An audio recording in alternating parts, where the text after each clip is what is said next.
And I should recognize the presence of Representative Keefer. Representative Keefer.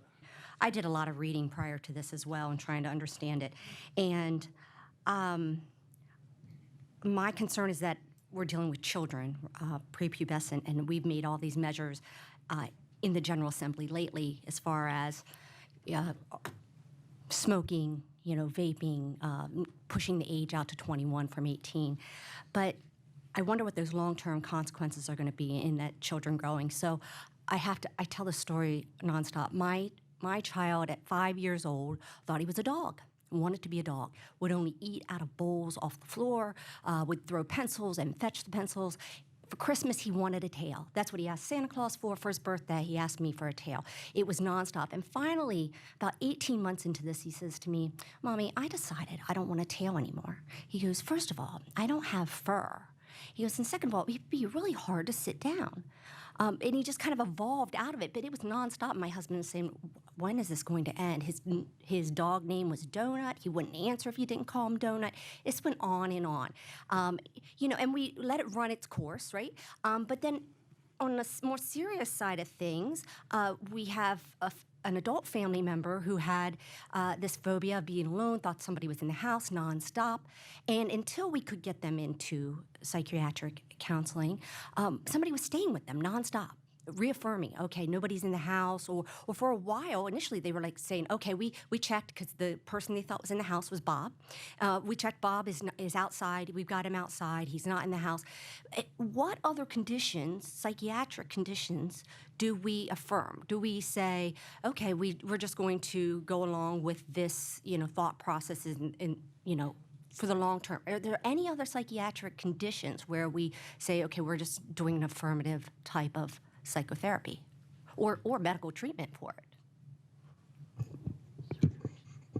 it? Or surgeries, rather. Just parenthetically, I've had a patient who wanted to be a bear and thought he was a bear for about 18 months.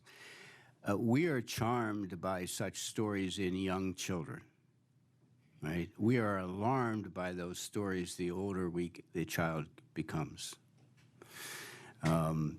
I think the answer to your question is no. I don't think we affirm. I think we investigate.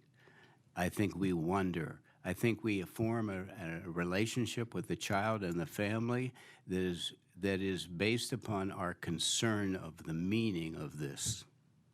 And we try to not say, well, you're not a dog, right?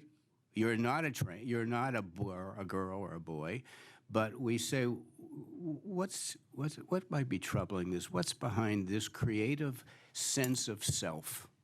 You see, what's behind it? I think these are questions that all of us respect and expect from the mental health professional. And I don't think that the concept of we have a 6-year-old who's non-gender conforming and that we ought to affirm that child and leave that child to believe that she can be a boy or she can be a girl. I don't think that's helping with what psychiatrists call the reality testing of the child. Now, your wonderful son outgrew it. His reality testing caught up with him, with his young child fantasy. This is what we want. We want what we call the sense of reality to descend upon. But see, now culture has a new reality. So the trans adolescent believes and knows there are, and I agree, there are entities called transgenderism. It is possible to live your life as a trans person. The only question I've been testifying to here is that a healthy, that puts the child to me or the adolescent or the adult at risk for the things I've outlined. But what you're bringing up is what we call reality testing.